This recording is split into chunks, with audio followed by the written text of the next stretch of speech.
এই ছোট্ট মেয়েটি বাগানের মধ্য দিয়ে লাফিয়ে গেল। সে খুব খুশি হয়েছিল। তার দিদিমা তাকে একটি ছোট ঝাপসা সূর্যপোকা দিয়েছিলেন, আর লিলি সূর্যপোকার বাসার জন্য একটি উপযুক্ত পাতা ও কাঁচের জার খুঁজে পেয়েছিল। সে এটিকে নড়তে এবং খেতে দেখছিল।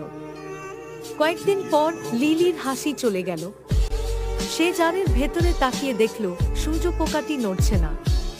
দিদিমাকে বলার সময় তার চোখে জল এসে গেল। দিদিমা বললেন, আমি জানি এটা দুঃখজনক, কিন্তু দেখো। দিদিমা পাত্রের উপরের দিকে ইশারা করল। সেখানে একটি ছোট সুন্দর কোকুল একটি ডাল থেকে ঝুলছে। তোমার সূর্যপোকা নতুন কিছুর জন্য প্রস্তুত হচ্ছে। লিলি তার চোখের জল মুছে দিল। তার তখনও একটু দুঃখ হচ্ছিল, কিন্তু এখন সে উত্তেজিত ছিল।